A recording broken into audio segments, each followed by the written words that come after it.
Buenas tardes. Antes de comenzar la última mesa, voy a dejar a ustedes a nuestra directora Emma de Ramón, quien les va a hablar acerca de dos temas que estamos tratando de fomentar, de impulsar aquí en el Archivo Nacional.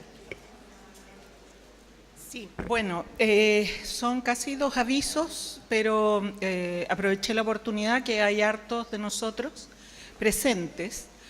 Después de 1000 esfuerzos que hemos ido desarrollando durante estos 3 años, el próximo año empieza a dictarse, tanto presencial como online, una carrera de técnico en archivística, que yo creo que muchos de las personas que trabajan con ustedes puede que quieran seguir.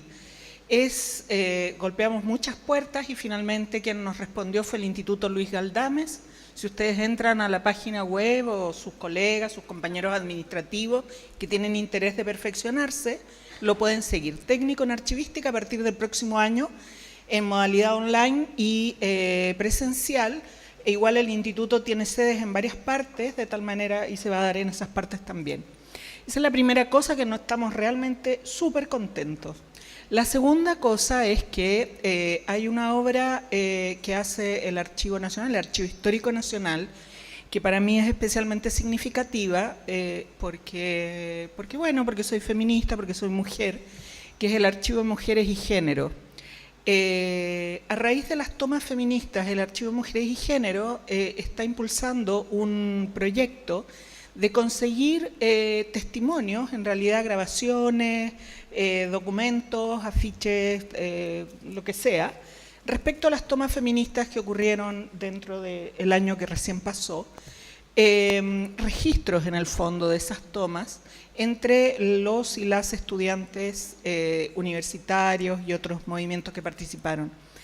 Entonces les quería contar esto, como hay harta gente de regiones, y hubo varias tomas en regiones, me acordaba, estimada Emma, que estuvimos exiliadas, solamente nos dejaban entrar a nosotras, o sea, a mí me dejaron entrar porque era mujer, y al pobre Ernesto lo tenían afuera porque como es hombre no podía entrar.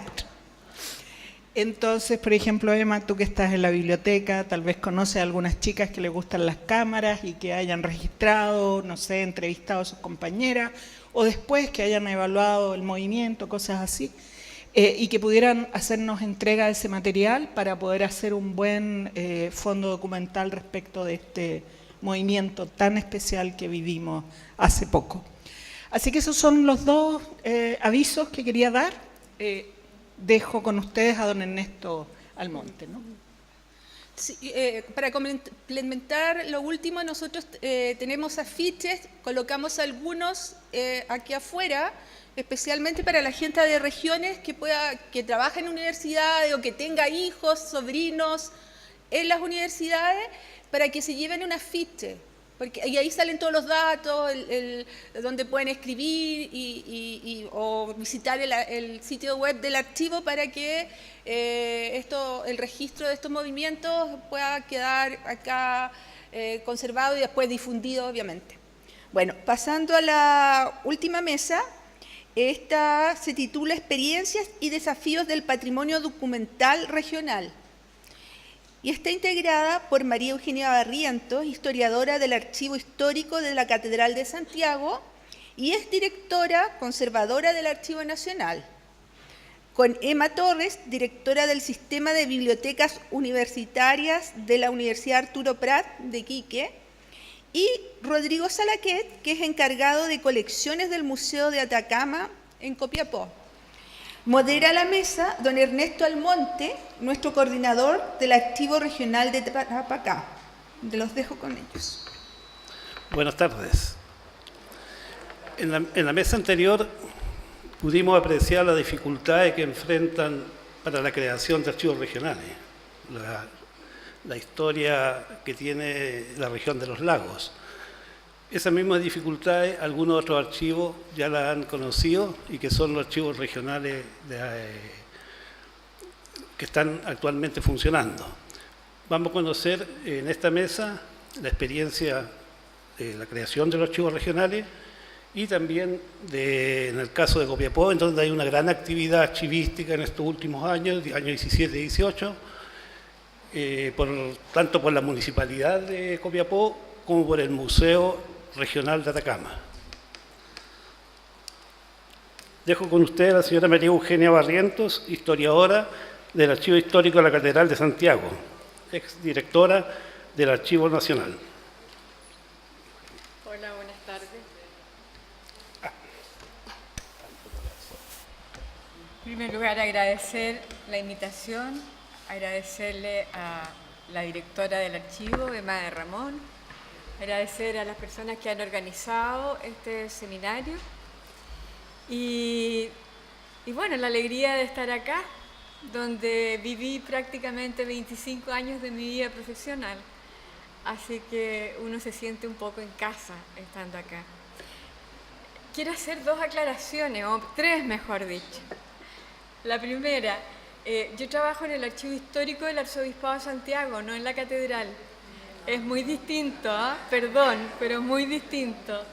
El acervo documental del Archivo Histórico del Arzobispado es cuantioso, diversificado y que prácticamente abarca, por razones históricas, casi todo el país. De hecho, todo el país. Entonces, están cordialmente invitados, además que tenemos un muy buen edificio y estamos muy orgullosos de eso.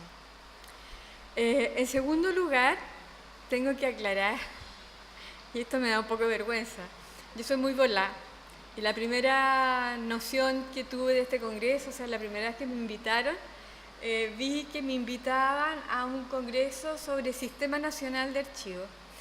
Y hasta antes de ayer yo preparé el tema del Sistema Nacional de Archivos, que en realidad fue un embrión de Sistema Nacional de Archivos que preparamos con Patricia Buenuqueo en aquel entonces, en vista de la cantidad de archivos que se habían ido agregando y por las necesidades de coordinar y de estandarizar los procedimientos. Y ayer o antes de ayer me enteré que el tema eran archivos regionales. Entonces yo preparé un paper sobre archivos regionales y ahora me entero que es archivo de la región de la Araucanía. Entonces la verdad es que ustedes me van a perdonar, pero yo casi prefiero hablar de archivos regionales en general. ¿Cuál fue mi experiencia?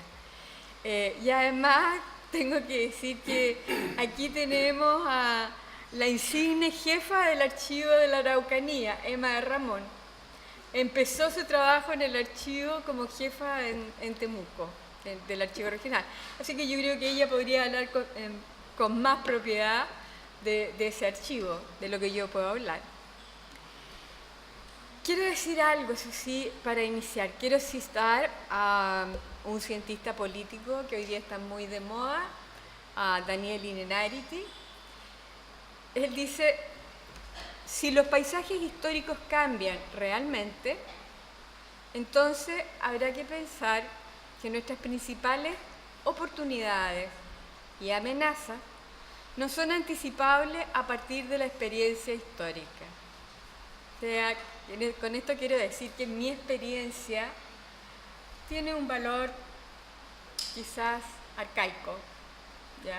Un valor de baúl, comparado con el mundo y con lo que hoy día yo tengo por delante. O sea, a nosotros nos tocó mucho hacer convocatorias que tuvieran el público que hoy día está asistiendo a esta reunión. Entonces, la situación es muy distinta. Eso por una parte. Y por otro lado, bueno, todos sabemos que nuestra cultura, nuestra sociedad ha cambiado fundamentalmente. Quizás alcance a volver un poco sobre eso. Ahora, los antecedentes de los archivos regionales. El tema de los archivos regionales comienza ya con Eduardo Frei Montalva, cuando él inicia una modificación del sistema administrativo chileno, considerando que el sistema de provincias estaba obsoleto, era demasiado, dividía demasiado, por lo tanto no permitía políticas que efectivamente pudieran explotar económica y planificadamente los territorios del resto del país.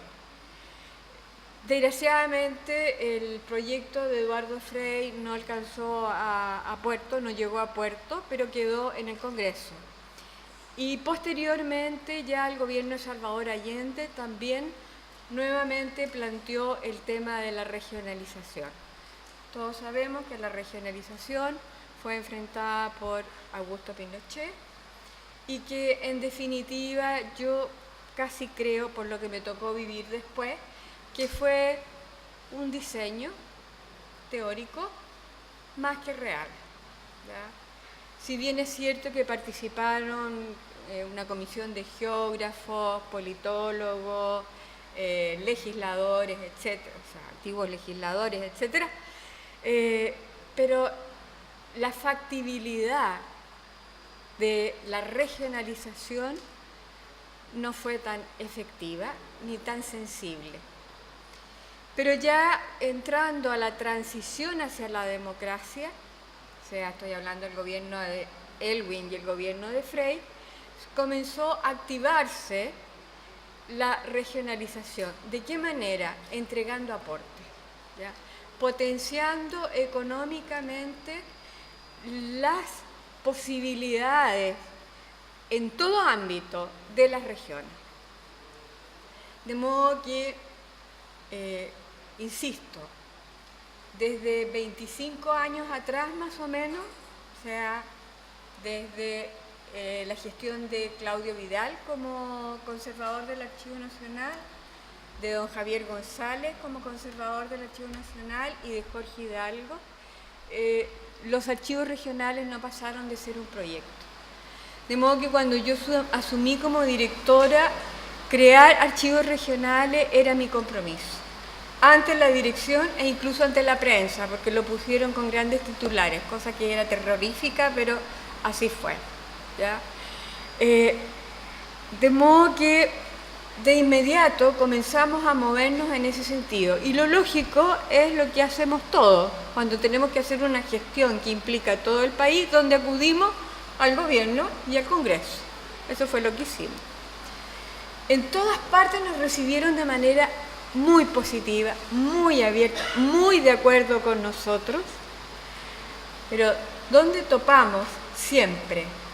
Implementar, en esa época eran 12 regiones, implementar los archivos regionales en 12 regiones era un gasto que por lo menos el gobierno de Eduardo Frei Ruiz Tagle no era capaz de asumir, ¿ya? Y tampoco teníamos la certeza de que todas las regiones estuvieran preparadas para efectivamente organizar archivos regionales. Si me alargo mucho, por favor me dicen, porque todas estas historias son, de repente pueden ser un poco lateras. Pero ustedes me dicen, sus caras me lo dirán. Acudimos finalmente a la Subdere y la Subdere nos dijo, miren, nosotros en estos momentos estamos potenciando las regiones a partir, o sea, particularmente el aspecto cultural, a partir de los FNR. Así que vayan a las regiones y apoyen, o sea, contáctense con la gente que está a cargo de los FNR. De acuerdo, pero había que partir por un diagnóstico real de la situación de las regiones. ¿Cómo hacerlo? ¿Cómo hacerlo? Porque no teníamos las posibilidades. Habíamos hecho un censo anteriormente, pero el censo no nos había entregado datos técnicos y específicos sobre los profesionales y los técnicos de archivos que habían en las regiones. Entonces, ideamos un curso de capacitación, ¿ya? Para eso tuvimos el apoyo de la Fundación Andes en ese entonces y partimos con una región que para nosotros era medular, puesto que es la segunda ciudad, la segunda región de Chile, Concepción, ¿ya? un gran curso en Concepción, mucho éxito, etcétera, etcétera.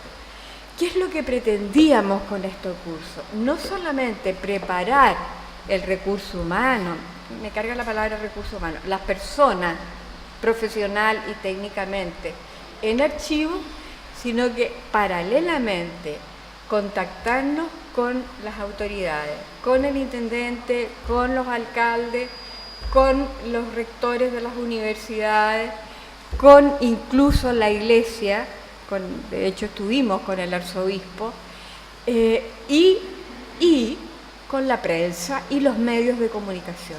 O sea, como dice hoy día el Papa Francisco, hacer ruido. Y efectivamente tuvimos una gran resonancia a partir de los medios. Ahora, esto que hicimos en Concepción se replicó en todas las regiones. Yo lo alcancé a hacer creo que en 3 o 4 regiones, y después continuó Patricia Buenuqueo, Gina Fuentes y Adela Cancino, que hoy no está todavía, me parece, en el archivo, ¿no? Pero continuaron ellas. Y en todas partes la convocatoria era extraordinaria y había resonancia en las autoridades y en los medios.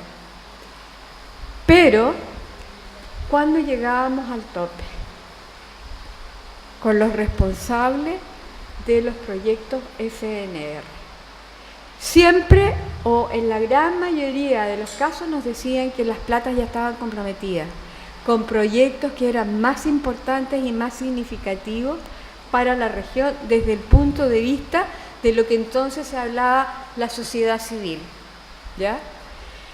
Por lo tanto, nosotros llegábamos a la cola. ¿Dónde nos fue bien? Porque realmente hubo personas con conciencia de archivo, con preparación en documentos de archivo, en Temuco y en Iquique. Nos costó, fueron largos años de trabajo. No fue en Iquique, bueno, después Emma hablará sobre eso, pero en Temuco yo creo que fueron 3 o 4 FNR para poder levantar el archivo. De modo que mi experiencia, aunque a ustedes les parezca mínima, hoy día me acordaba de una anécdota que me contó Armando de Ramón, que cuando inauguramos el archivo de Temuco, y que entre paréntesis nos dimos el lujo de ir a la celebración todos los funcionarios del archivo, porque para nosotros era el gran acontecimiento inaugurar el primer archivo regional, que nos había costado como 6 años de trabajo, así que partimos todos. Cuando inauguramos ese archivo, entiendo que en una institución muy seria y muy rigurosa se rieron y dijeron, claro, mañana vamos a inaugurar el archivo de Quinta Normal. O sea, era reducir considerablemente el esfuerzo y el proyecto que significaba. Iniciar un programa de archivos regionales es realmente poner la punta de lanza. Nosotros pensamos efectivamente, de aquí no vamos a parar. Paramos en Tarapacá, pero por razones que no vale la pena hablar. Y, en fin, el Archivo Regional de Temuco, lo que nos interesaba, no solamente por la documentación de la Araucanía, sino que nos interesaba principalmente por el archivo de la CONADI. La CONADI en esos años recién se estaba organizando. Y entonces comenzamos a hacer un seguimiento de la famosa Comisión de Erradicación de los Indígenas. ¿Dónde estaba ese archivo? O sea, ¿dónde estaban los títulos de propiedad de los mapuches que habían inscrito cuando había empezado el plan de erradicación? Fue largo. Hubo un político que me dio el camino, porque resulta que ese archivo fue rescatado por la CORA, la Comisión de la Reforma Agraria de Eduardo Frei Montalva y después de Salvador Allende, y que obviamente después no quedó nada, ¿no? Y posteriormente pasó al SAG, no me pregunten por qué. El Servicio Agrícola Ganadero, en definitiva, era el que tenía el archivo. Y con ellos trabajamos para que el archivo pudiera llegar a Temuco. Emma, a lo mejor tú te acuerdas qué cantidad de registros fueron. Me parece que fueron como 2.300 registros, una cosa por ahí.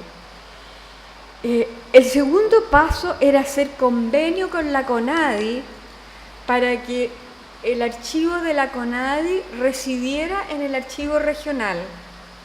Teníamos las tiendas separadas, pero compartíamos el lugar y de alguna manera estábamos asociados. Fue también muy difícil, en primer lugar, porque nos cambiaban a los directores de la CONADI cada 2 o 3 años, ¿ya? Y por otro lado, porque también la CONADI tenía una cantidad de, yo diría, de objeciones que hacernos a algo que a ellos les parecía que debía estar radicado en sus propios territorios. Y tenían razón, no dejaban de tener razón. Pero así comenzamos. Entiendo de que hoy día el archivo de la CONADI está en la CONADI. ¿No? ¿Sigue en el archivo regional? Ah, qué bueno.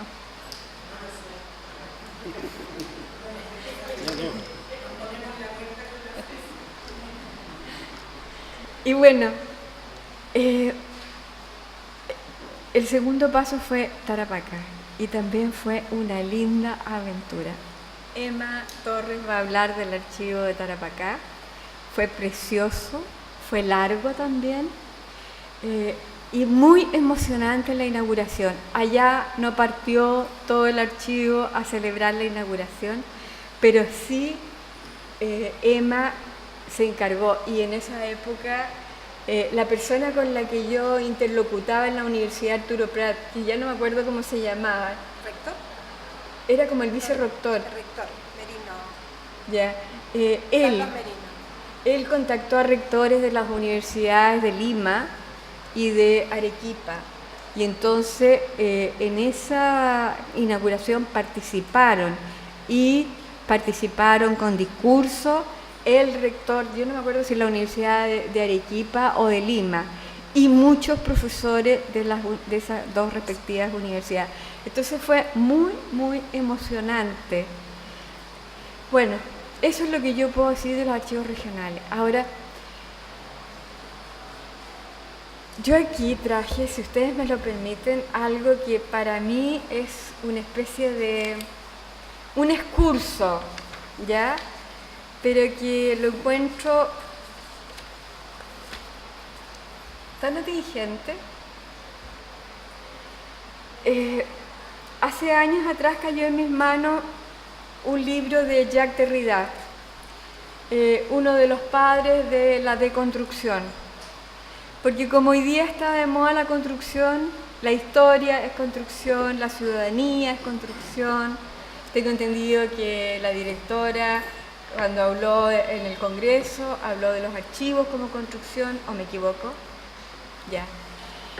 Ahora, Jacques Derrida, él es el padre de la deconstrucción, pero en definitiva, cuando habla de la deconstrucción está hablando de una reconstrucción, ¿ya? Y fundamentalmente cuando se refiere a la deconstrucción se refiere al texto escrito, ¿ya? Entonces él escribió un libro que se llama Mal de Archivo. No es que los archivos sean malos, no es que los archivos sean una enfermedad, no es que los archivos sean un mal, sino que todo lo contrario. O sea, en vez de haberse llamado mal de archivo, él debería haberle puesto obsesión de archivo, ¿ya? Porque empieza con los archivos son esto, esto y esto, y termina con los archivos son esto y esto y esto. Por mucho que Freud haya negado la posibilidad del archivo, por mucho que el arqueólogo tanto haya negado la posibilidad, terminan siendo archivistas, ¿ya? Entonces yo quería solamente rescatar dos elementos de Jacques Derrida. El primero es el que él dice, los archivos son consignación. Me metí al diccionario de la Real Academia porque si a mí me hablan de consignación, yo digo, ay, voy a consignar este cuadro en una casa de remate, a ver si me lo venden, ¿ya? Y me metí entonces en la Real Academia para ver qué es lo que significaba consignación y me encontré con que tiene 20 acepciones, desde el punto de vista económico, desde el punto de vista jurídico, desde el punto de vista de la propiedad rural, en fin. Derrida, eso sí, usa el término consignación para los archivos. ¿Por qué? Él dice que consignar o un archivo como consignación no es solo el poner en reserva un objeto, un material o un signo en un lugar. Consignar es reunir objetos, materiales, signos que sincronizados o coordinados en un solo corpus adquieren una significación particular, específica, propia. O sea, esto yo lo aplico a los archivos regionales.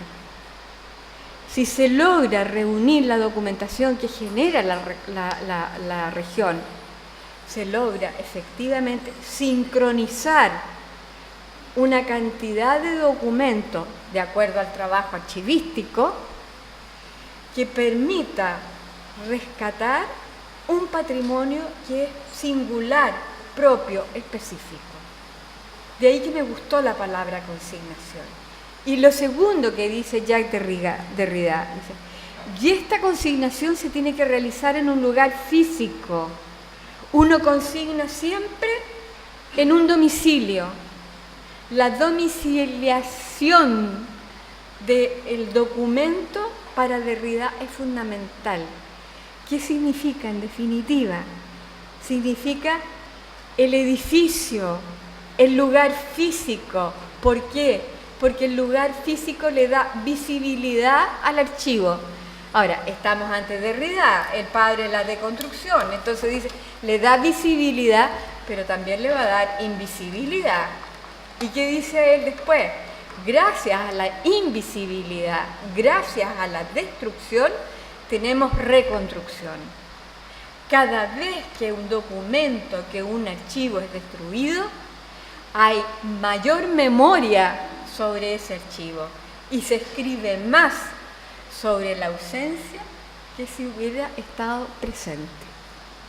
Y no deja de tener razón, o sea, ¿cuánto se ha escrito hoy día sobre los archivos del nacionalsocialismo?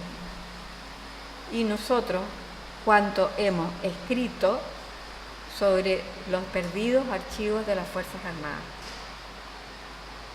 No deja de tener razón.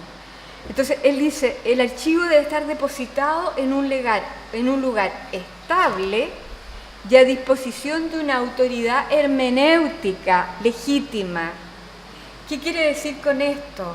Una autoridad hermenéutica legítima, o sea, una autoridad que sepa leer los documentos, que pueda leer los documentos, porque por otro lado, dice, eso da poder.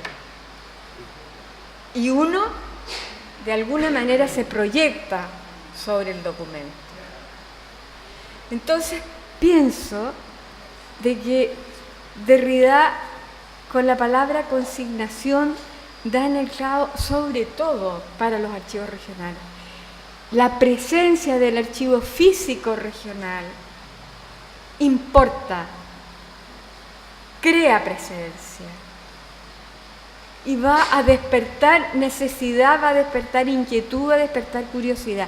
Él después va a decir, el archivo físico crea reminiscencia, lo que él llama la anamnesis,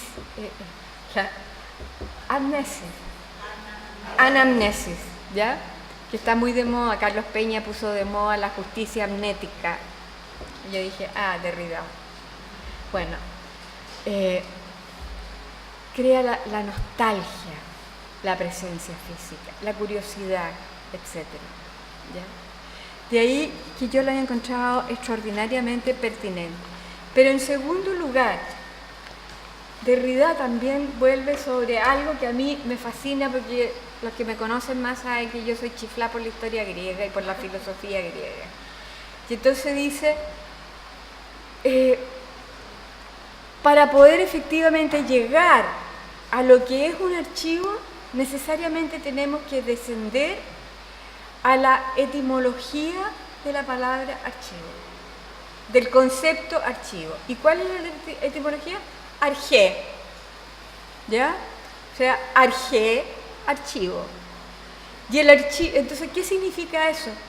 El archivo es principio, es origen. Y Derrida entonces dice, ahí es donde empiezan todas las cosas, en el archivo. ¿Ya? Pero no olvidemos, dice además, que fuera de ser principio, origen, incluso dice naturaleza ontológica, o sea, el ser de los chilenos, el ser de los iquiqueños, el ser de los atacameños, está en sus archivos, ¿ya? Va mucho más allá. Pero además él dice, esa misma raíz, A-R, es la J griega, ¿no?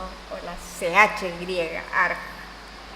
Ese arg es la raíz del arconte, y los arcontes son los magistrados superiores de Grecia, y que después se van a transformar en el Consejo de Ancianos, el Areópago. Y el Areópago es el que va a mantener en Grecia el archivo. Entonces, ¿qué dice él? No solamente es el principio, el origen, sino que también, voy a usar una palabra, es la autoridad, es el poder. O sea, en definitiva, ¿qué significa? Que tenemos documentos, tenemos edificios, pero si no tenemos autoridad, si no tenemos organización política, si no tenemos el diseño institucional que de alguna manera coacciona y acota el archivo, no es posible. ¿A qué voy con esto? Los archivos regionales fundamentalmente tienen que ser producto de la gestión, de la iniciativa, del trabajo de las regiones y ojalá de las platas de las regiones. Pero tienen que tener un marco legal y un poder gubernamental que emane del gobierno central y del Congreso. Si no, cuesta mucho. Cuesta 6 años en Tarapacá y otros 6 años, si no más, en Temuco. Y la idea es no demorarse tanto, porque entre medio a uno le piden la renuncia. Muchas gracias.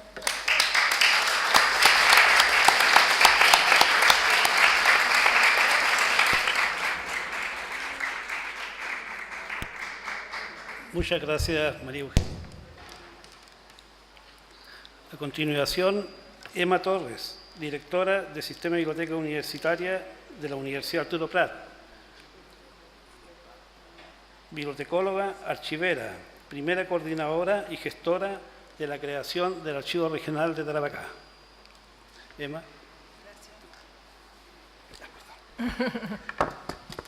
Hola, buenas tardes. En primer lugar, agradecer la invitación. Realmente fue un raconto de mi vida, volver un poquito hacia atrás, ¿no es cierto? Porque yo dejé el archivo en el año 2008, después de todo este proceso de creación, de la parte legal o de la parte que ya hemos visto durante el día en todas estas presentaciones, no me voy a referir. Me voy a referir al proceso práctico, a la experiencia de cómo se formó, qué es lo que hicimos durante esos años hasta que pasara definitivamente al Archivo Nacional. Mi ponencia, si alguien me ayuda, no sé. Está, No, aquí. No sé dónde está. ¿Me puedes ayudar a buscar? Aquí. Ah, ya. ¿Dónde está? Ahí. Ya, ahora sí.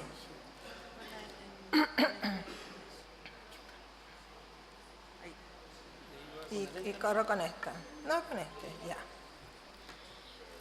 Como decía, yo me voy a referir al caso práctico de la creación y organización del Archivo Regional de Tarapacá. Hay mucho de lo que ya hemos visto, de lo que hemos escuchado durante el día, ¿no es cierto?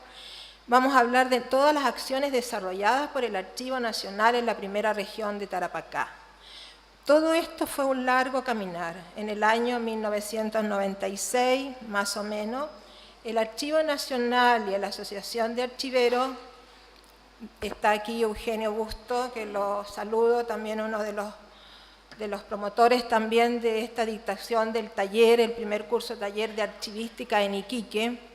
En aquellos años en que estamos hablando que la palabra archivo era casi desconocida, y entonces poder lograr dictar este curso allá donde el único archivo que había más o menos organizado era el archivo del Obispado de Iquique, como todos los obispados y como todos los archivos parroquiales, ¿no es cierto?, del arzobispado, era uno de los únicos que estaba más o menos organizado, en el cual yo estaba a cargo.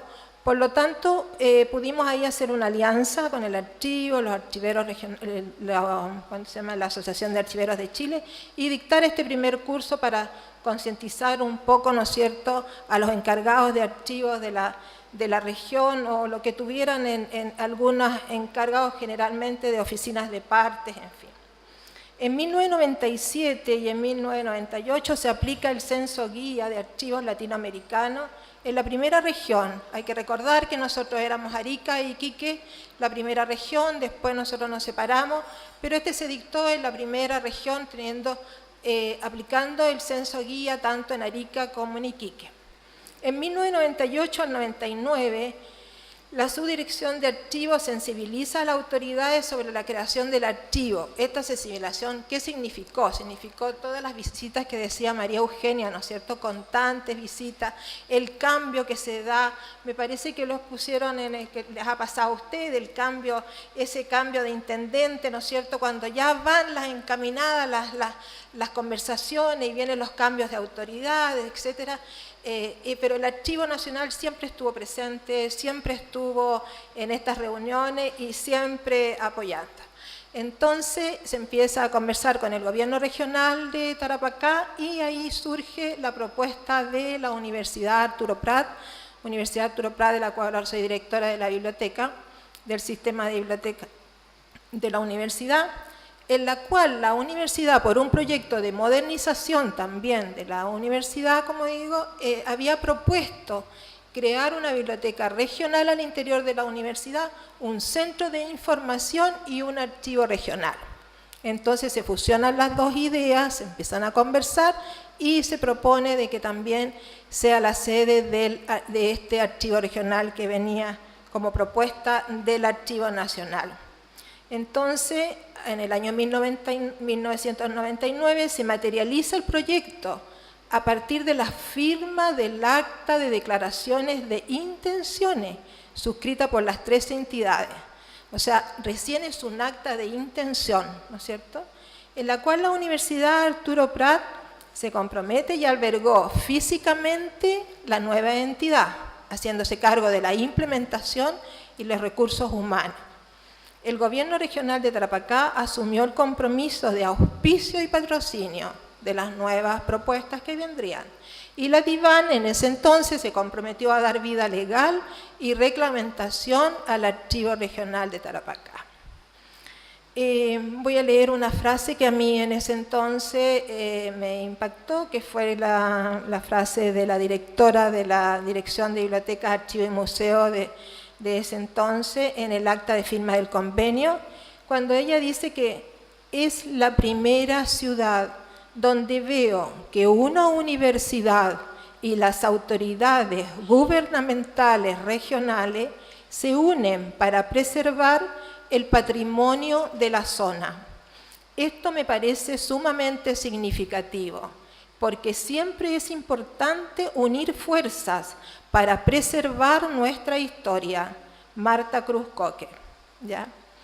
Y es cierto, o sea, la universidad nuestra es una universidad pequeña, ha crecido con el tiempo, pero si estamos hablando en ese año, era una universidad muy pequeña, regional, donde todos nuestros estudiantes, nosotros de la región, entonces este esfuerzo, el sumarse a esta iniciativa, realmente fue un reconocimiento que se le hizo de parte del Archivo Nacional. Una vez de que ya gestionado todo lo que viniera las partes legal, ¿no es cierto?, de una de las tres partes tripartitas, ¿no es cierto?, la firma del convenio en el 2001, que se hace ya la firma del convenio, perdón, la firma del convenio propiamente tal. Aquí firmó María Eugenia Barriento en ese tiempo como la directora, no se cargó la fotografía. Nuestro rector, Carlos Merino, de ese entonces, y el intendente de Tarapacá, también de ese entonces. Esta firma de convenio se hizo en la Universidad Arturo Prat el año 2001, ya contando con el edificio propiamente tal. Había transcurrido un año, en la cual yo me voy a explicarle cómo fue, ¿no es cierto?, el desarrollo y organización del archivo regional nuestro. Como dije, fue el resultado de un esfuerzo cooperativo entre tres instituciones, muy importante, y el proyecto fue financiado por el Gobierno Regional de Tarapacá en cuanto al edificio. Si bien es cierto, el edificio tiene 3 unidades de información, lo que es la biblioteca universitaria, una planta para el archivo regional y una planta para un centro de información. Y la Universidad Arturo Prat se preocupó de la parte de la implementación y el equipamiento. Posteriormente, el archivo en el año 2000, que ya es entregado propiamente tal, pero no funciona todavía con atención de público, porque el macroproyecto, y que fue lo que me tocó dirigir yo en el año 2000, primero yo estuve como asesor externo en el proyecto inicial, y después me toca ya hacerme cargo del archivo, y este macroproyecto, ¿no es cierto?, nosotros lo dividimos y lo reformulamos en sus 4 proyectos para sus inicios. Y eso fue primero la implementación y equipamiento del edificio. En el año 2000, durante todo el año 2000 no hubo atención de público, solamente nos abocamos a lo que era la implementación del edificio, lo cual significaba las estanterías, ¿no es cierto?, la medición de humedad, contando siempre con el apoyo de los especialistas del Archivo Nacional. Los especialistas iban especialistas en conservación, ¿no es cierto?, capacitación, siempre estuvieron presentes durante este año para guiarnos en cómo implementar y cómo equipar este archivo. Se hicieron algunas modificaciones también en ese tiempo en la estructura propiamente tal.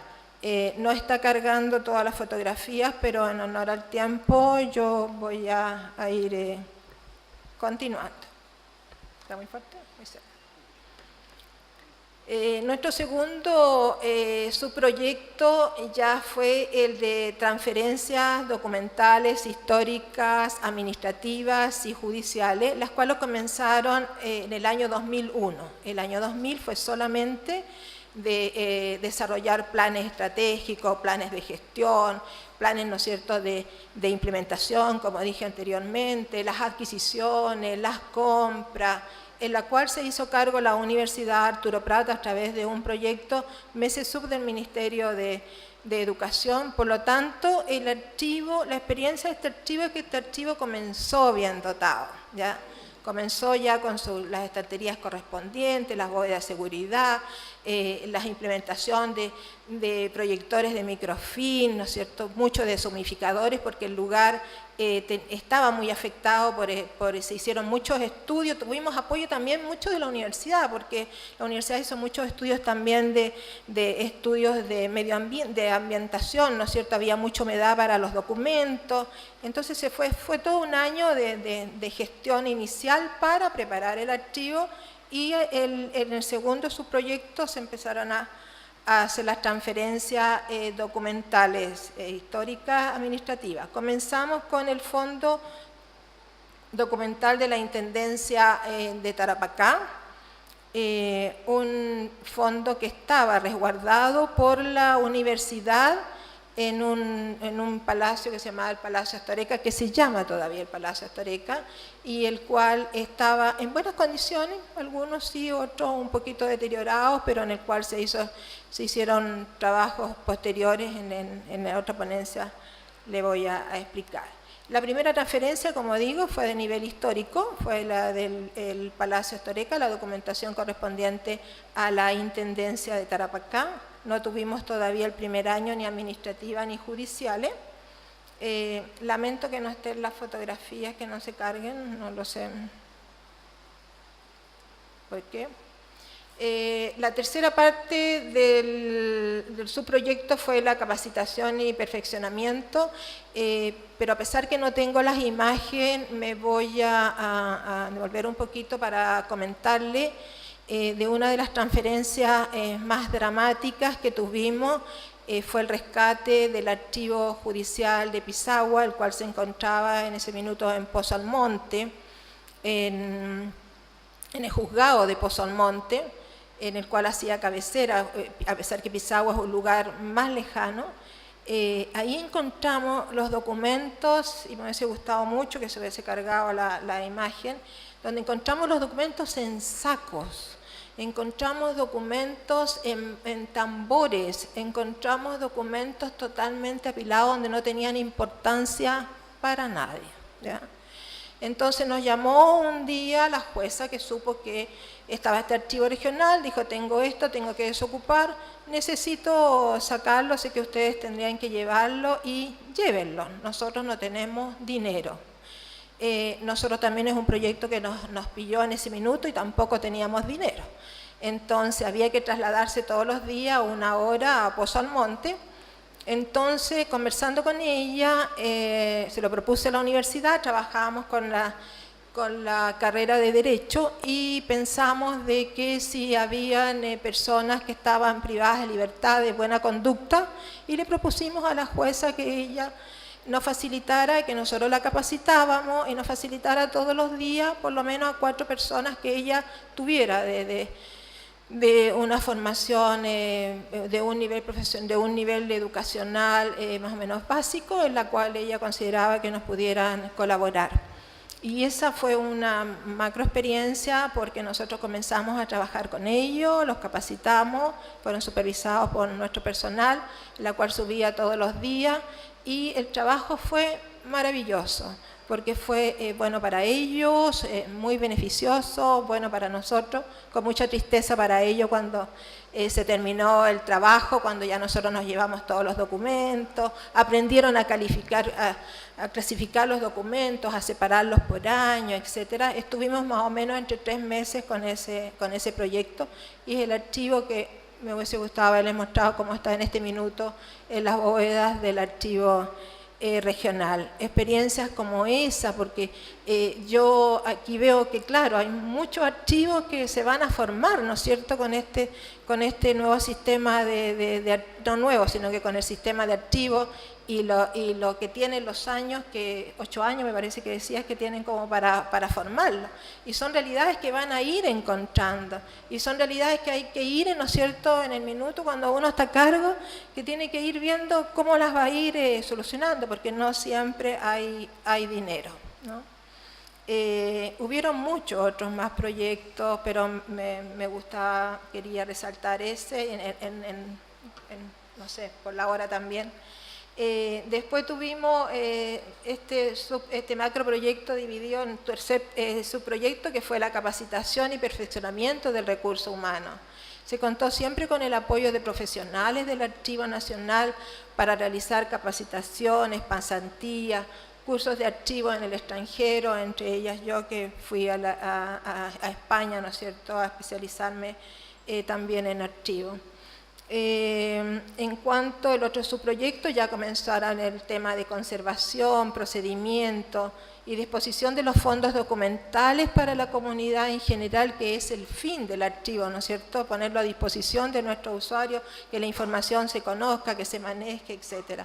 Hubieron proyectos de microfilmación, de digitalización, también con varias fundaciones en las cuales se recurrieron para poder ser financiados. Propiamente también el personal, inventarios, índices. Trabajamos mucho con estudiantes en prácticas, estudiantes de la universidad, de las carreras de técnico jurídico, de las carreras de sociología, antropología, o sea, arqueología, cuando uno los empieza a motivar, los chiquillos llegan, o sea, todo el mundo quiere colaborar con esto, ¿no?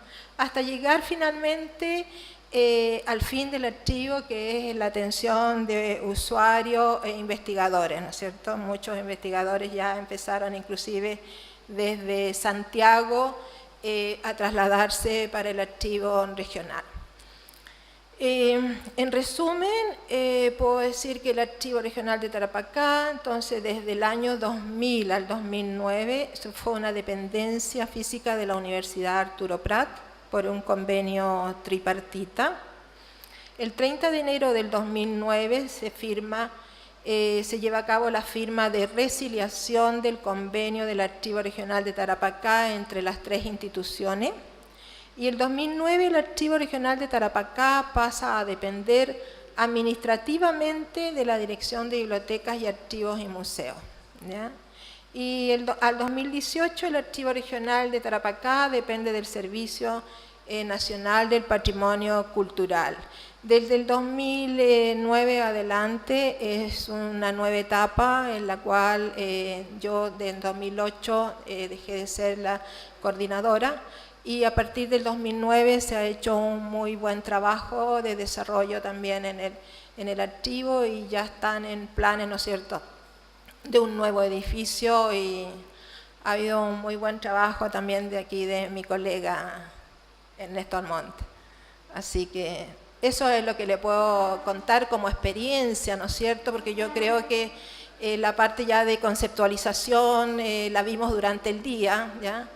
Y aquí podemos ver que metodológicamente el apoyo de la universidad fue muy bueno, fue muy bueno, porque contamos siempre con académicos que nos estaban apoyando en la parte legal, ¿no es cierto? Mira, podemos hacer esto, no podemos hacer lo otro, si esto está dentro de los estudiantes también, muchas visitas de estudiantes, muchas prácticas.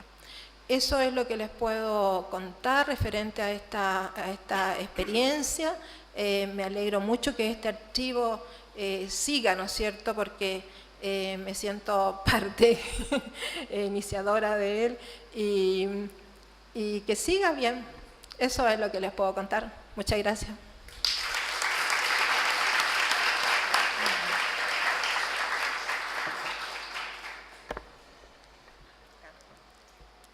Gracias, Emma. Agregar que el Archivo Regional de Tarapacá ya obtuvo el RS para la construcción del nuevo archivo en la comuna de Alto Hospicio. Es un paso importante, y próximamente con la directora tenemos una audiencia con la intendente para comenzar a trabajar con las autoridades regionales. Ahora, a continuación, dejo con usted a Rodrigo Salaquet Fuentealba, jefe de colecciones del Museo de Atacama, historiador, que ha participado en el rescate de importantes colecciones bibliográficas y fondos documental de la Intendencia de Atacama.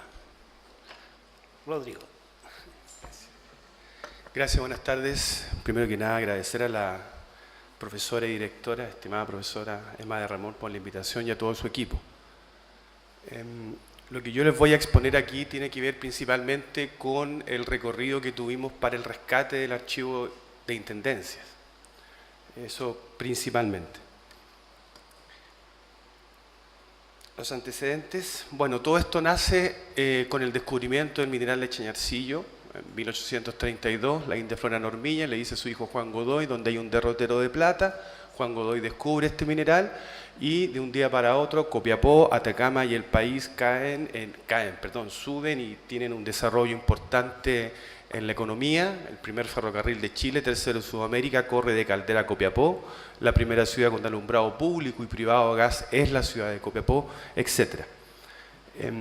Este desarrollo económico, como señalo ahí, ¿no es cierto?, propició la creación de la provincia de Atacama en 1843, que antes formaba parte de la provincia de Coquimbo, la fundación del puerto de Caldera en 1850, el recorrido del primer ferrocarril de Chile en 1851 y el inicio del proceso de industrialización en Chile. Nosotros como historiadores regionales y de Atacama planteamos que el inicio de la industrialización en Chile no se da después de la Guerra del Pacífico, como sostienen algunos historiadores santiaguinos, sino que se da con el ferrocarril, porque es a partir del ferrocarril cuando se instalan usinas, fábricas, maestranzas, llegan industriales, llegan técnicos, ingenieros. Hay un desarrollo urbano importante en Copiapó a partir de 1850, la creación de la Escuela de Minas, la Revolución Constituyente y el nacimiento de la burguesía. Bueno, algunos dicen plutocracia, burguesía, no vamos a entrar en eso, pero una burguesía minera importante que le va a disputar el poder político y económico a la plutocracia del centro.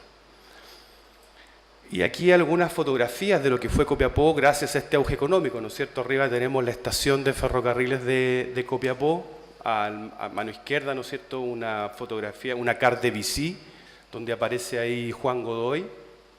Abajo el Teatro del Rojo, que dice la tradición oral que Caruso iba al Teatro del Rojo a cantar antes que Santiago. Y bueno, y al lado la biblioteca del Liceo de Hombres de Copiapó, que ahora gran parte se encuentra afortunadamente en el Museo Regional de Atacama. Esto dijo el diario El Copiapino en el 48, dijo: hoy como por encanto hemos visto levantarse hermosos edificios particulares y obras públicas de importancia.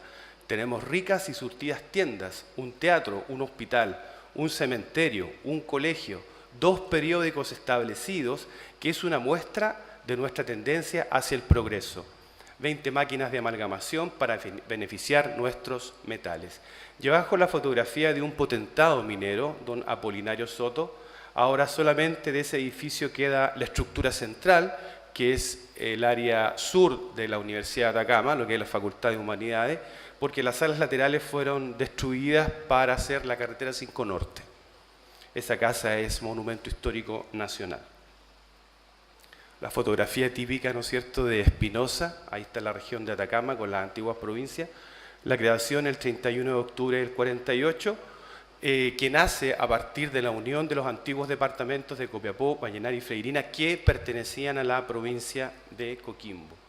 Luego, con estas nuevas estructuras administrativas, ¿no es cierto?, en 1856 se crea el departamento de Caldera, Chiñana y Taltal, se suman a la provincia de Atacama.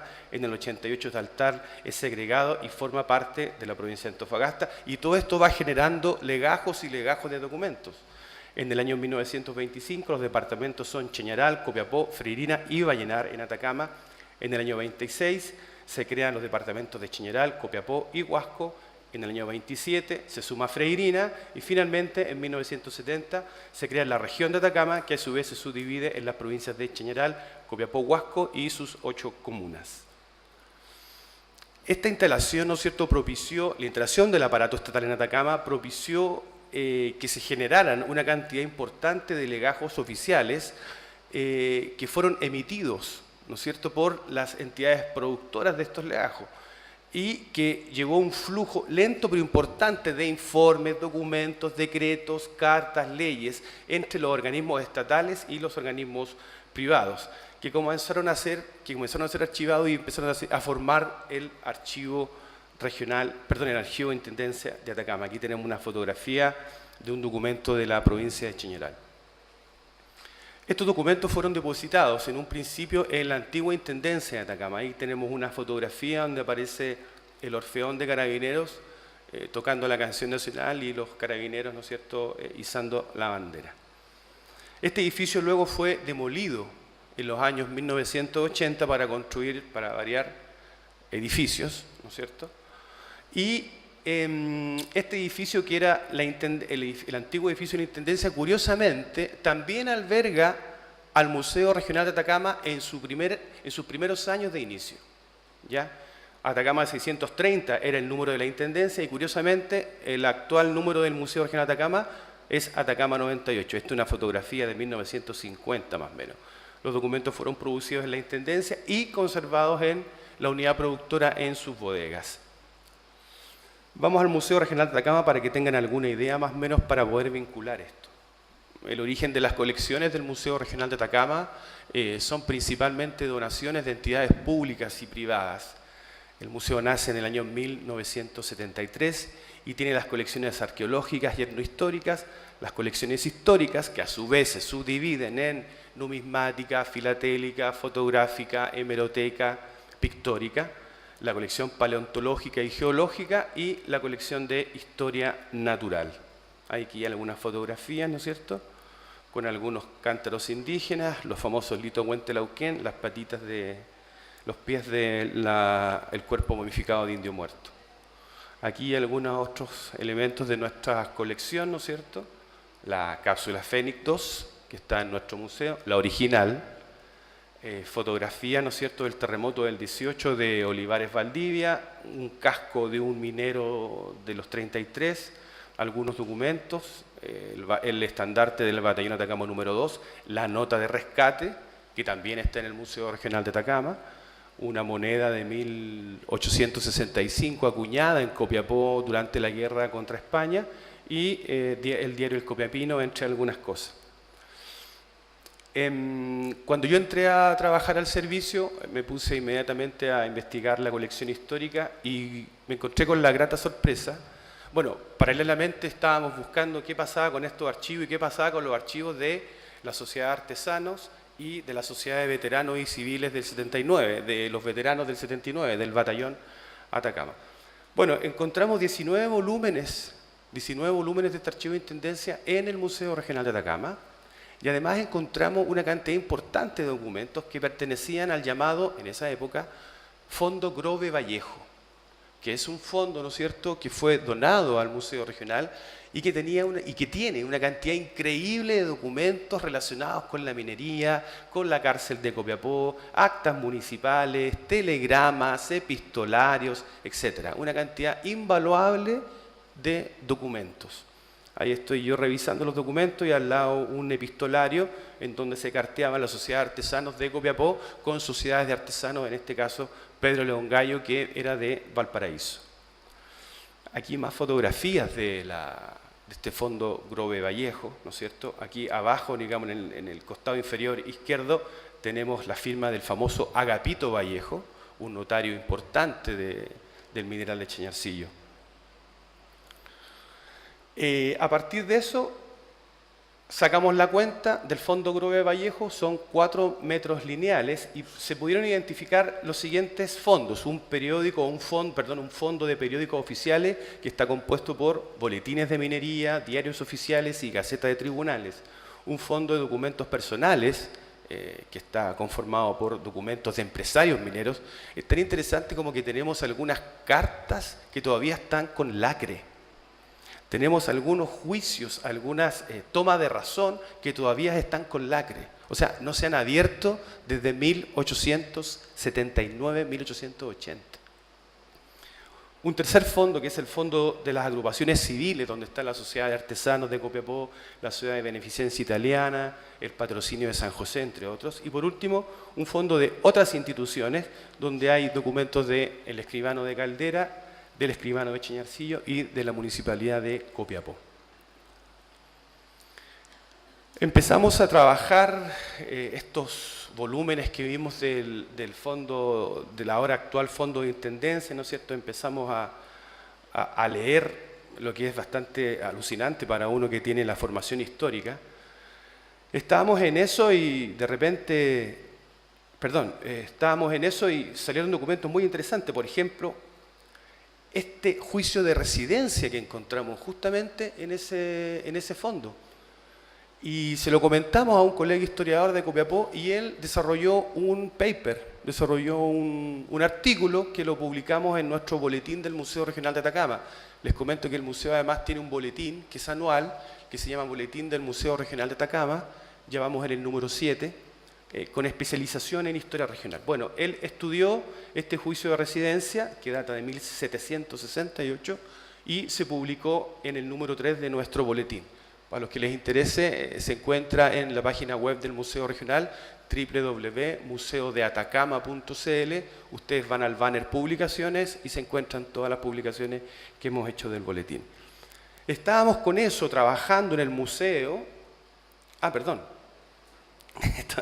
Estoy un poco apurado. ¿Por qué digo que es interesante para nosotros leer los archivos? Porque como dijo, o como señala en alguno Michel Desserteau, leer los archivos nos hace conversar con los muertos. Y es así. Yo contemporaneizo a los tipos que escribieron hace 150 años atrás. Y podemos pensar lo que hace 150 años atrás. Y a partir de eso traspasamos el limes, el límite entre el pasado y el presente. Por eso me alucina tanto este tema de los archivos. Y coloqué algunos datos que encontramos en este proceso investigativo. Por ejemplo, carta al gobernador de Taltal, septiembre 15 del 94. Fugado llegado a esa por vapor Serena, debe haberse ido un guardián desertor de la policía de esta ciudad que se encontraba en Huasco después de dejar envallenar a un reo. Nombre del guardián es Carlos Quiroga y se fue con armamento y equipo.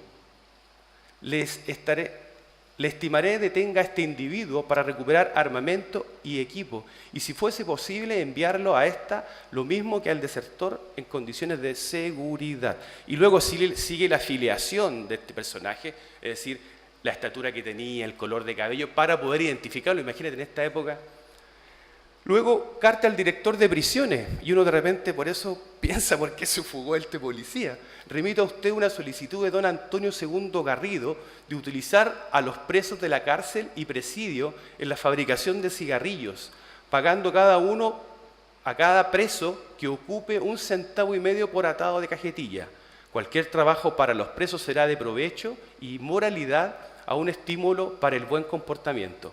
Apenas se comprende lo lamentable sociedad en que se hallan las poblaciones del presidio.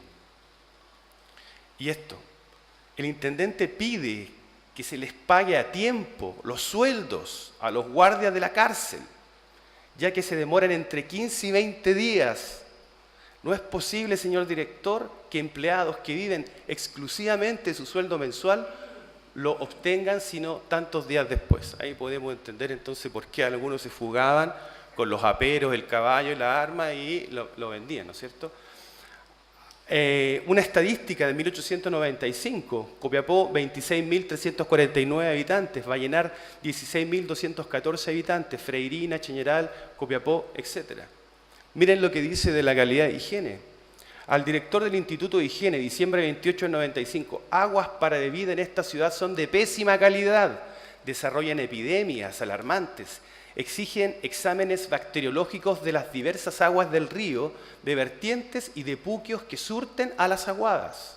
Ruego a usted que me diga por telégrafo si será posible hacer exámenes en este instituto y en qué fecha para enviar oportunamente las muestras. Tenemos una cantidad increíble de documentos que nos hacen, que nos propician escribir la historia social, la historia de la higiene, etc.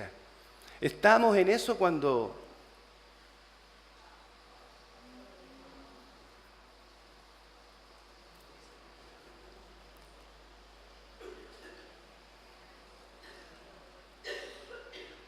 ahí, si ustedes ven las casas, ese es el nivel hasta donde llegó el aluvión. Y el aluvión allá en el norte no es agua, barro y desechos mineros. Desechos mineros. Por eso los perritos que andaban buscando a los que estaban desaparecidos les tuvieron que colocar zapatos. Porque estos desechos mineros tienen ácido y se les empezó a quemar las patitas a los perritos. Entonces, imagínense el nivel de desesperación que había. Esa casa abajo, el barro entró por las cañerías y salió por el water, salía por el water de las casas de las personas. Nuestro museo, ahí está la Casa Mata, nuestro Museo Regional de Atacama, como las casas antiguas se salvaron del aluvión. ¿Y por qué se salvaron?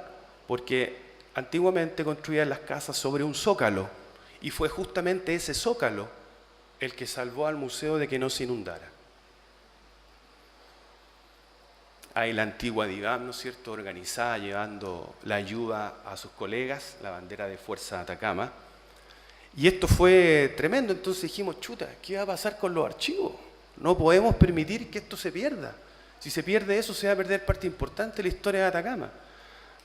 Así que empezamos a preguntar a las autoridades dónde estaban estos archivos, algunos más, algunos menos, hasta que finalmente dimos dónde estaban estos archivos. Estaban en la bodega del gobierno regional, en la población Los Estandartes, en el sitio 2 de la calle Pedro Pablo Figueroa. Habían sido trasladados a este lugar en el año 1980. Encontramos el lugar y el 17 de agosto de 2015 desarrollamos un protocolo de salvataje con el gobierno regional que en lo medular decía: estos documentos se encuentran en muy mal estado de conservación, afectos a la acción destructiva del polvo, la intemperie, el sol y posiblemente el hurto de dichos documentos. De hecho, no hay ningún documento donde tengamos los datos que necesitamos respecto de 1859, la Guerra Civil, 1891, la Guerra Civil, 1879, 1881, Batallón Atacama, Guerra del Pacífico, 1918, terremoto, 1922-18. No sabemos dónde están esos documentos. Por eso señalamos ahí posiblemente hurto. El peligro que se agudizó producto del aluvión del 25 de marzo de...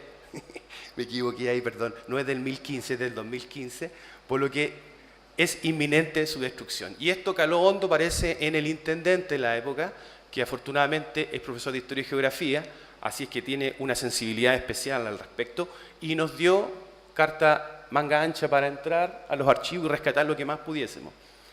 Lo dividimos en dos etapas. Una primera etapa donde son rescatados 358 volúmenes de la Intendencia de Atacama. Los llevamos al Museo Regional de Atacama, le hicimos una conservación preventiva que consistió en la limpieza con una brocha, la limpieza mecánica con la brocha, cuando habían algunas rayitas o una mancha más o menos fuerte, limpiarla con goma de miga, etc. Hicimos una numeración y un marcaje y la ubicación en sala de procesos técnicos. Ustedes comprenderán que nuestro museo es una casa patrimonial, data de 1840, por lo tanto no teníamos el espacio. Sin embargo, lo guardamos en la sala de procesos técnicos. Y ahí están las fotografías de algunos volúmenes rescatados, ¿no es cierto?, llevados a la sala de procesos técnicos.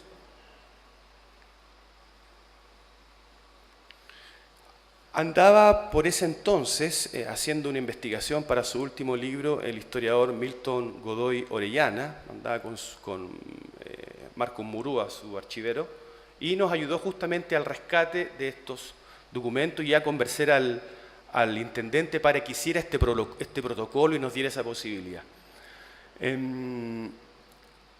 Son volúmenes en formato papel que en su mayoría se presentan en buen estado de conservación y lo ubicamos en la sala de procesos técnicos donde estuvieron 40 días con su famosa cuarentena.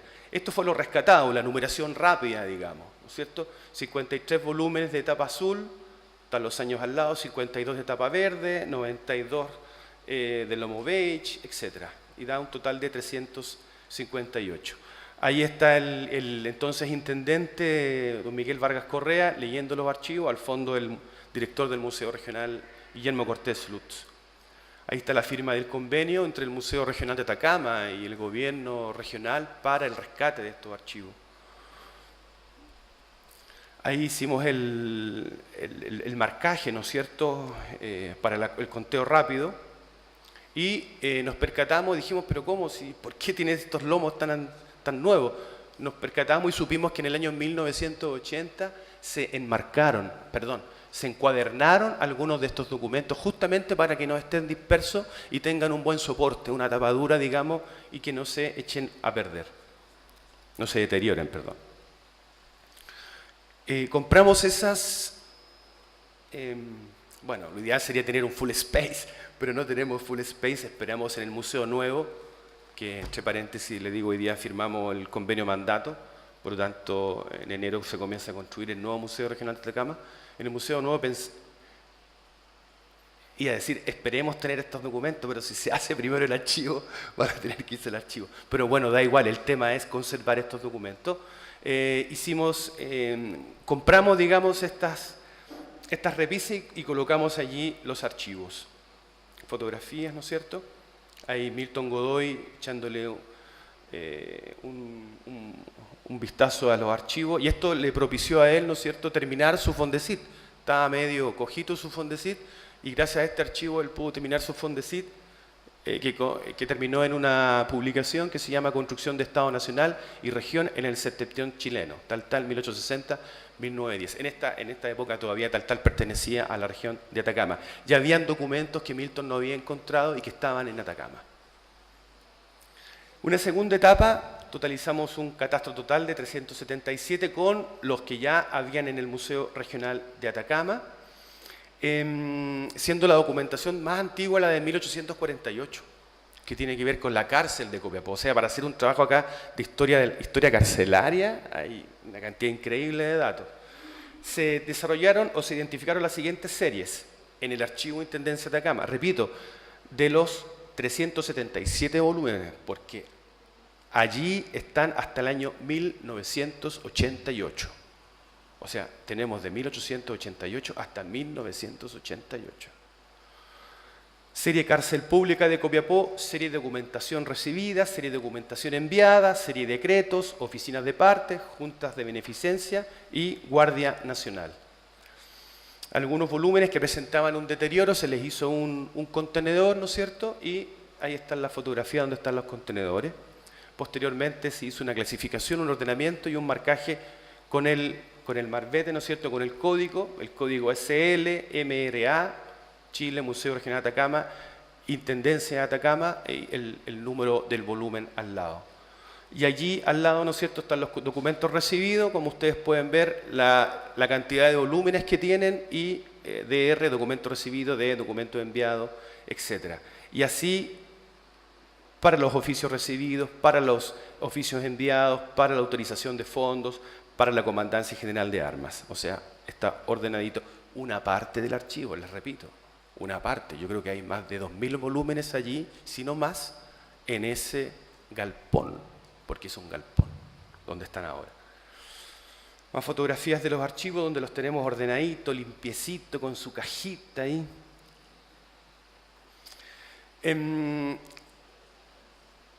Se crea una normativa de manipulación, ¿no es cierto? Y esa es la normativa, una solicitud de acceso al archivo, completar una planilla de procedimiento, tiene que llevar guante, mascarilla, resguardo al orden de la colección, tiene que sacar y dejarlo en el mismo lugar donde lo sacó, la consulta tiene que ser en la biblioteca para que nadie se saque una hoja como lo había hecho nuestro estimado amigo Medina, ¿no es cierto? José Tario Medina cuando sacó, y por ahí creo que Gastón Castillo también, que sacó unas hojas de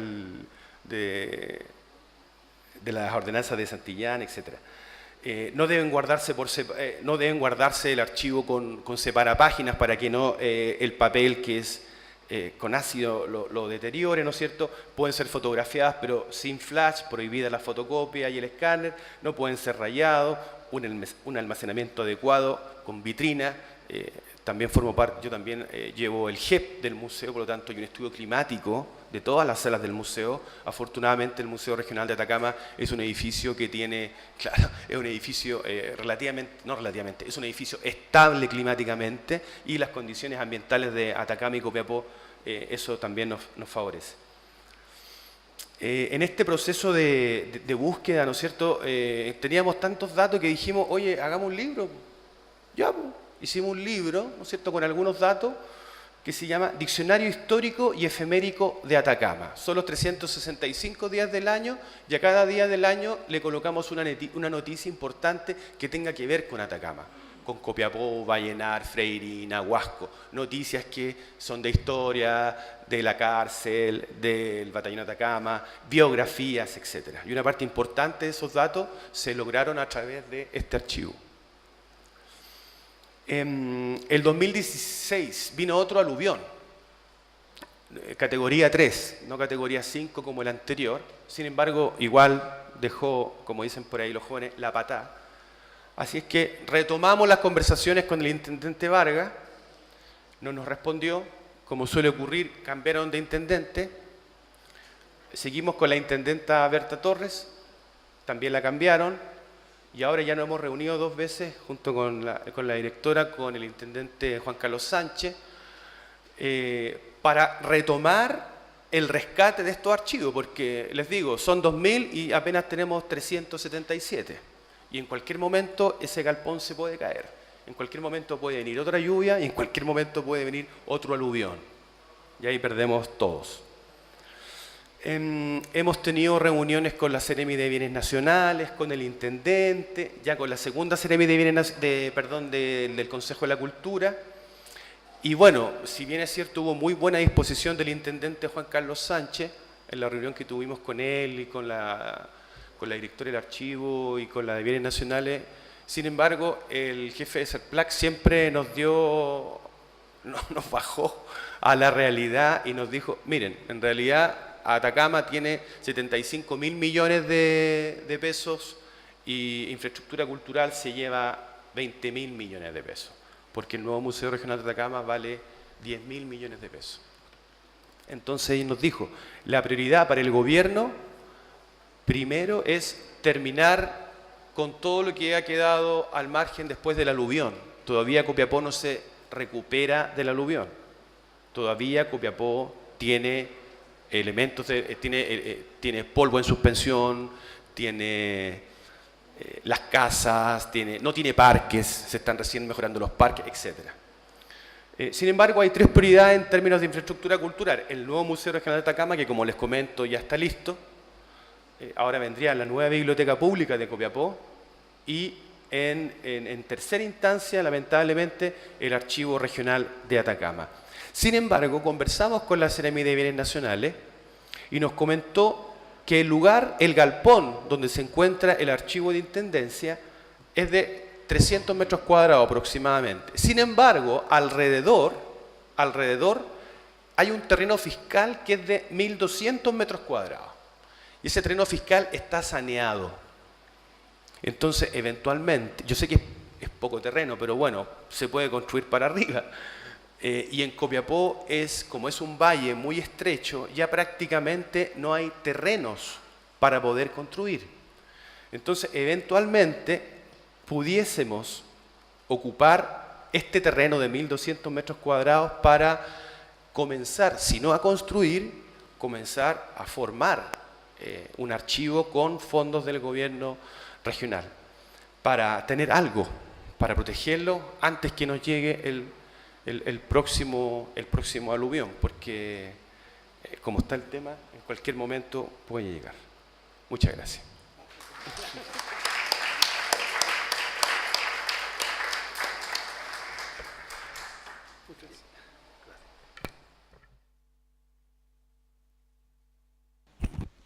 Ahora podemos hacer algunas preguntas.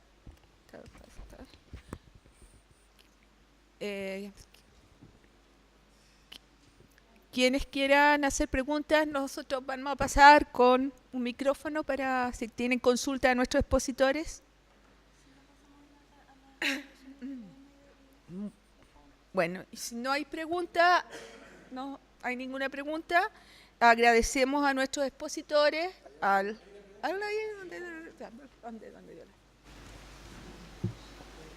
realidad son 2 preguntas, perdonen siempre por preguntar, pero me interesa el tema. La primera es para la profesora María Eugenia Barriento. Hola. Si bien hemos conversado este tema en varias entrevistas y cosas así, me gustaría en el fondo si pudiera como referirse al tema del proyecto específico que hubo en su época, acerca de como el intento de impulsar un sistema nacional de archivos, cuáles fueron los problemas específicos que se encontraron en el camino y cuál fue la salida en el fondo que usted hizo finalmente para poder crear archivos regionales desde otro lugar que no fuera el Sistema Nacional de Archivos. Y la otra pregunta es para Pablo Salaqués. Rodrigo, perdón. Pablo. Sí, es que en realidad es un comentario. Acá en este mismo... o sea, me gustaría en el fondo saber por qué un museo se hace cargo de una colección de este tipo de materiales, y también si ustedes han establecido también colaboración con otro tipo de personas en la región. Principalmente, por ejemplo, no sé, Mabel Tapia, que está haciendo cosas también muy interesantes en Copiapó, que ha trabajado archivísticamente. Ella me consta también el trabajo serio que ha hecho en el rescate, que participó también. Entonces, ¿cómo ustedes dialogan también como con ese tipo de iniciativas?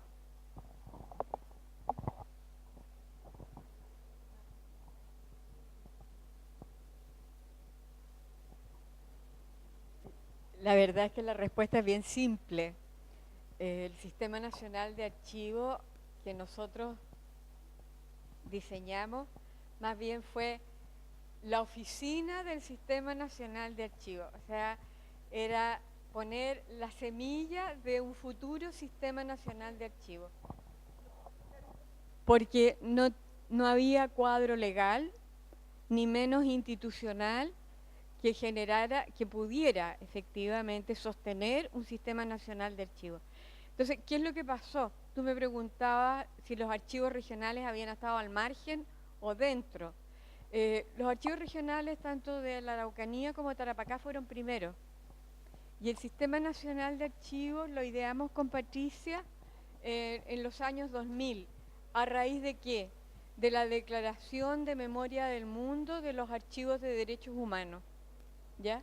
Entonces consideramos, y que era urgente, sobre todo Patricia que estaba trabajando con ellos, era urgente coordinar estos archivos, sistematizar el procesamiento de los archivos y aplicarle sistemas informáticos y programas de acuerdo a las normas del Consejo Internacional de Archivos.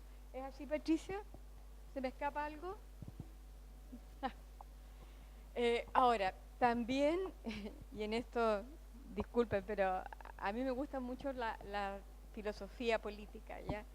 Y hace poco leía a la Chantal del Sol, una filósofa francesa, que ella aboga mucho por el particularismo, ¿ya? Y claro, con Patricia nos empezamos a dar cuenta de que a raíz de todas estas jornadas de capacitación y estas reuniones y seminarios internacionales que realizamos, estaban surgiendo muchas iniciativas de archivo a nivel municipal o a nivel particular, particularmente a nivel municipal. Entonces pensamos de que en definitiva, antes que nada, lo importante era potenciar y privilegiar estos archivos que surgían espontáneamente en alguna ciudad de regiones X. Entonces también allí era necesario apoyar, sistematizar, capacitar, etc. ¿O me estoy carrileando?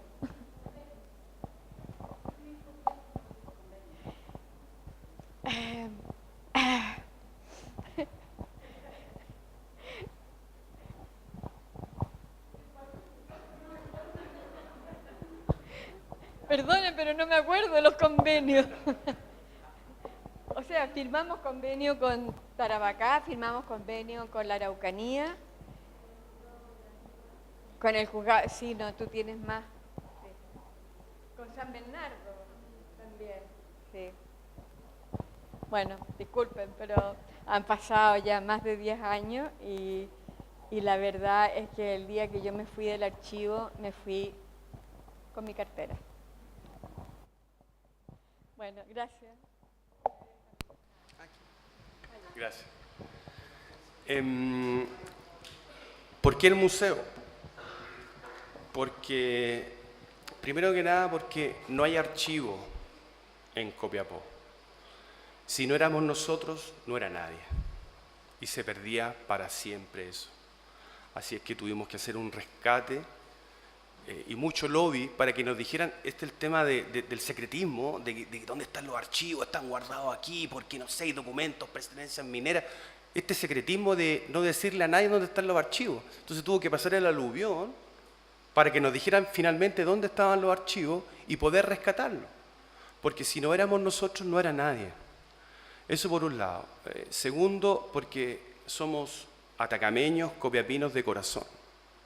Y entendemos que eso nos vincula al territorio y nos da identidad cierta de pertenencia. Por lo tanto, es un tema ya de etos, más un tema valórico. Y tercero, porque estamos mandatados. El Museo Regional de Atacama y todos los museos de Chile tienen el deber de preservar, conservar, difundir y todo lo que tiene que ver por detrás. Estamos súper claros en que no tenemos las condiciones adecuadas para mantenerlo. Y claro, los archivos no son míos ni del director, los archivos son de la República de Chile. Por lo tanto, es necesario y conveniente que estos archivos de Intendencia, de Grove Vallejo, de la cárcel, estén en un lugar adecuado, no solamente para el resguardo de los archivos, sino que también para que la gente lo consulte. Y con eso democratizamos la información, que en el fondo es lo que todos nosotros queremos. Esa sería mi respuesta. Gracias.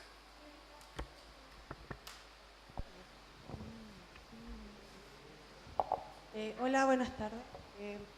Me gustaría que me aclarara una parte de su respuesta porque no la entendí.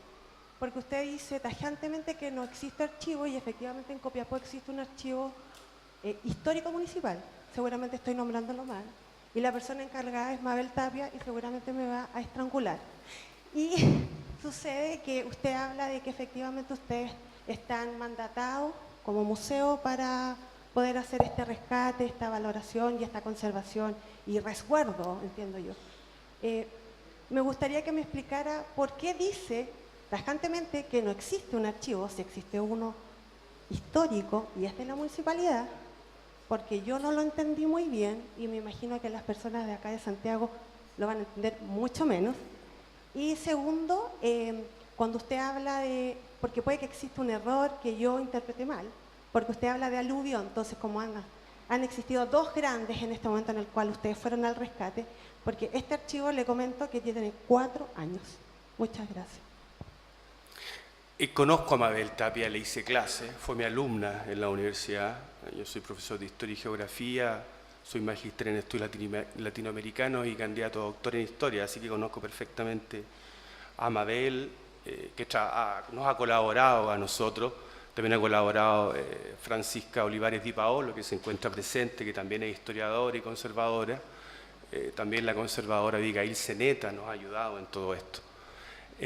Claro, cuando te digo que no hay archivos de intendencia es porque no hay una entidad que sea capaz de generar estos lobbies para movilizar recursos y rescatar estos documentos. A eso me refiero, porque efectivamente hay un archivo municipal que es muy bien llevado por Mabel. Y lo segundo, ¿y la segunda cuál era? ¿De los aluviones? ¿Me preguntaste? Al aluvión, al primer aluvión.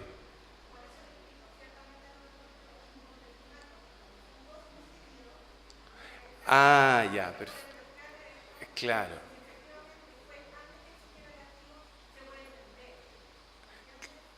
El rescate.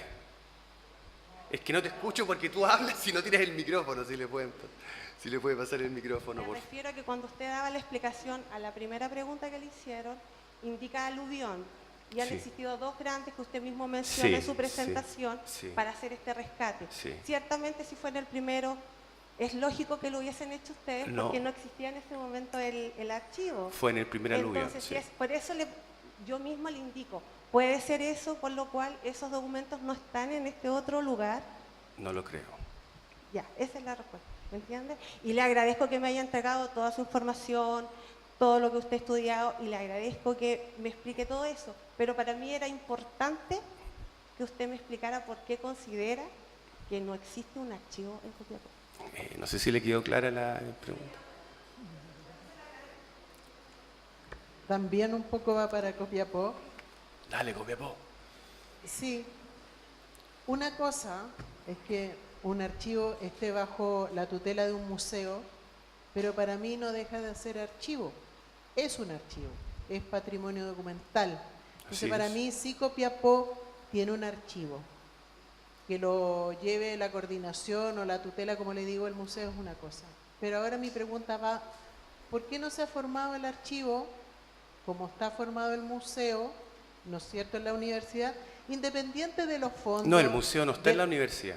¿Dónde está? No, el Museo Regional de Atacama depende del Servicio Nacional del Patrimonio, no depende de la Universidad de Atacama. Perfecto.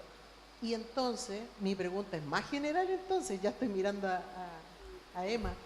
¿Por qué no se ha formado el archivo propiamente tal como está formado este museo? ¿Cuáles son los problemas que han habido? Sí, porque fondos ya vimos que está. Gente, profesionales, también está. Ustedes han tenido el acercamiento, hemos escuchado que han tenido conversaciones.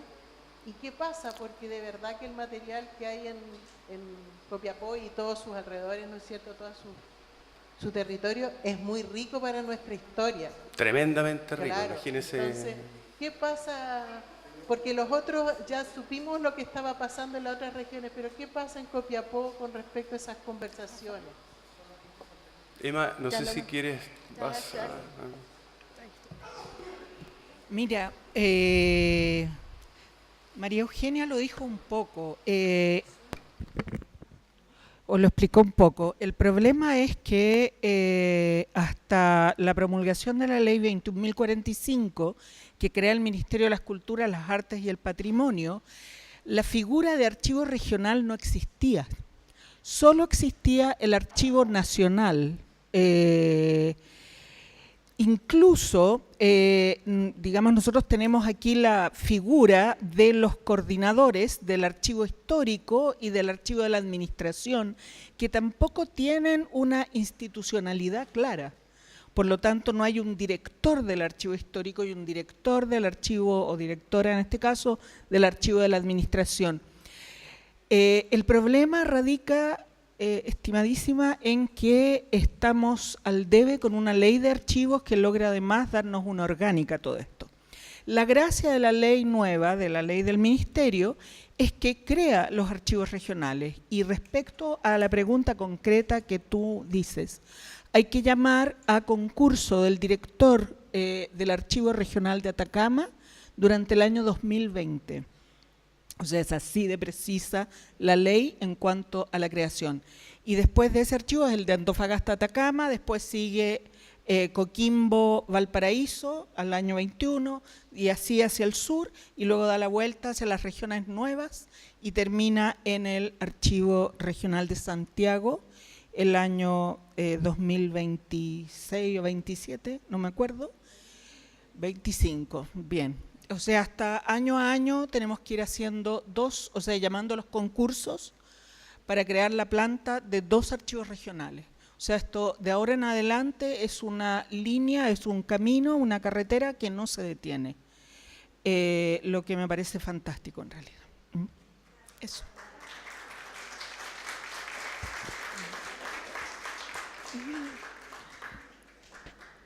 ¿Alguna otra pregunta? ¿No hay más preguntas? Entonces vamos terminando la mesa. Le agradecemos a todos los expositores por sus intervenciones y ahora vamos a pasar a una breve resumen, van a hacer una breve conclusión. La señora Emma de Ramón y don Luis Fernando Jaén darán las reflexiones finales acerca de toda esta jornada de trabajo.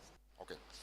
Vamos a, en mi caso, ¿verdad? Bueno, en ambos casos, unas pequeñas reflexiones, más que conclusiones, sobre esta jornada que ha estado muy interesante y considero, ¿verdad?, que es el principio de mucho que viene por delante y sobre todo mucho trabajo. Y en ese caso, ¿verdad?, lo primero es continuar, felicitar y continuar con este diplomado de formación archivística de iniciativa del archivo con la biblioteca, pero ese es el principio. Y acá ustedes pueden evolucionar, madurar y evolucionar, y lo más importante es la profesionalización de la archivística en Chile a través de ya una carrera universitaria. Ideas, tal vez pueden ser ocurrencias, pero no conozco muy bien la realidad chilena, pero lanzo las ideas que me han surgido en esta tarde. Por ejemplo, a nivel ya de carrera profesional universitario, ustedes y yo soy de las alianzas estratégicas. Pueden hacer alguna alianza estratégica con alguna escuela, facultad o escuela, ¿verdad?, para iniciar. Por ejemplo, con las escuelas de ciencias de la información o bibliotecología, con las escuelas de historia, con las escuelas de administración, con las escuelas de derecho. O sea, no es que tengan ustedes, el caso de Costa Rica es muy particular. Tenemos la carrera adscrita a la escuela de historia, así nació, ¿no?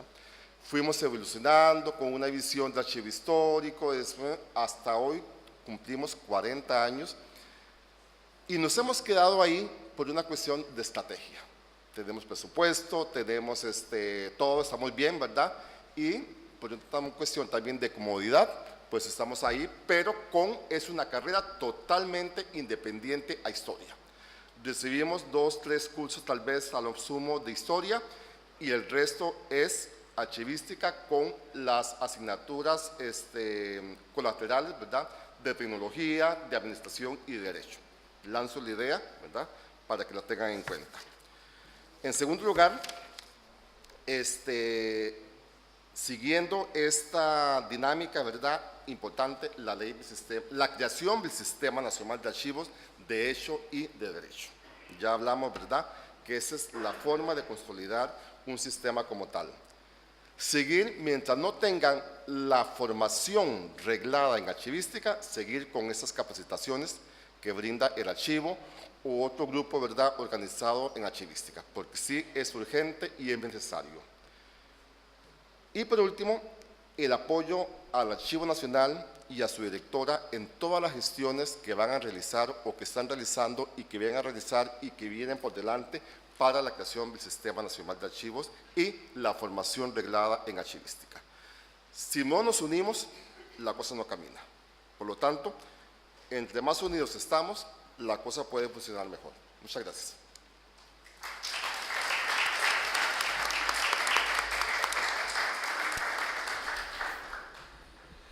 Bueno, yo estoy como saliendo de un sueño, no saben cuánto anhelé este momento, poder reunir en un solo día, en una sola sala, a tantos archiveros, archiveras y personas afines a nuestra actividad, poder compartir recuerdos, poder mostrar las experiencias, las buenas, las malas, las más o menos, y cómo, a pesar de todo y a pesar de la negligencia muchas veces de las autoridades, de las dilaciones, sin embargo tenemos un corpus documental respetable y que podemos rescatar.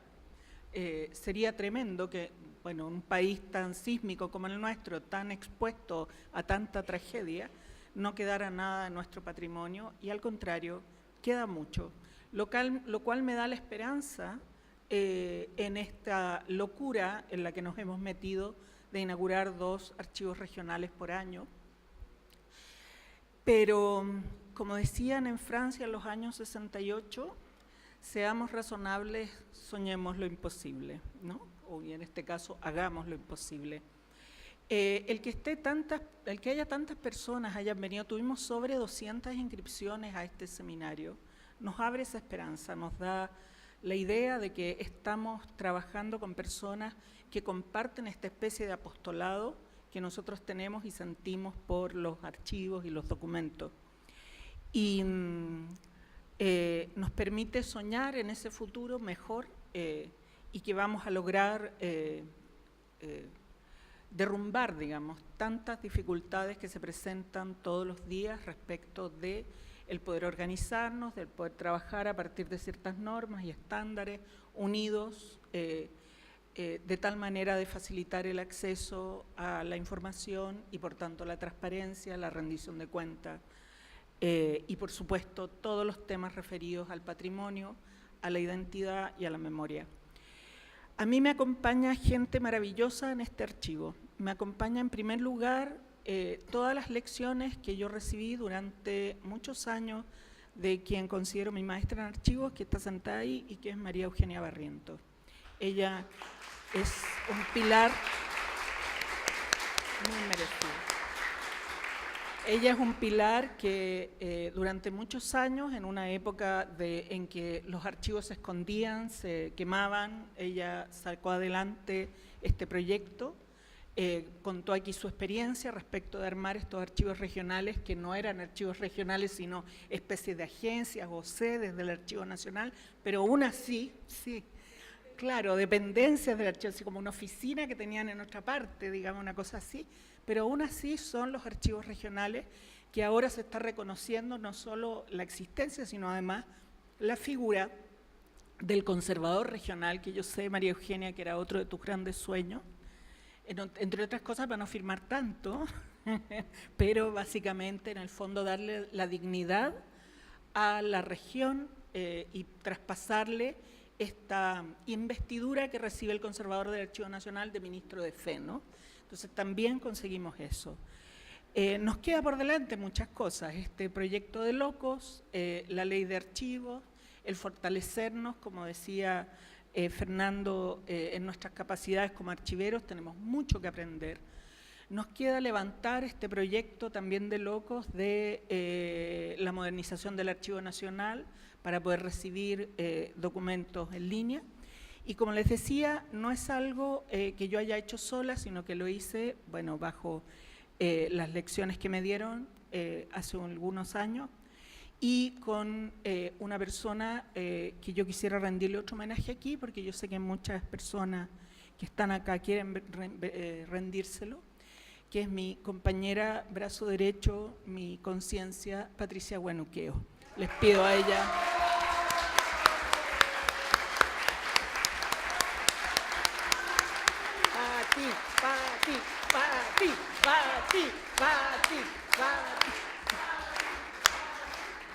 Ella es alguien que en silencio durante años de años ha levantado la disciplina archivística en este país. Es una persona muy admirada por todos los que estamos aquí, empezando por su jefecita. Y espero, Pati, que en estos nuevos...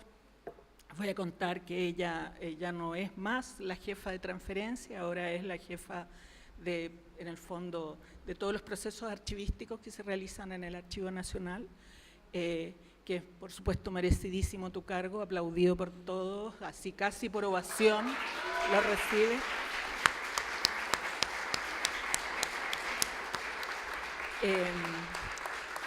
Y es una mano segura de la que yo me tomo en este camino para seguir avanzando. Tal vez yo tengo cosas que ella no tiene y ella tiene otro montón de cosas que yo no tengo y que admiro en ella profundamente, y juntas yo creo que vamos a poder salir con este desafío enorme adelante. Patricia Huenuqueo Canales, toda mi admiración para ti. Gracias.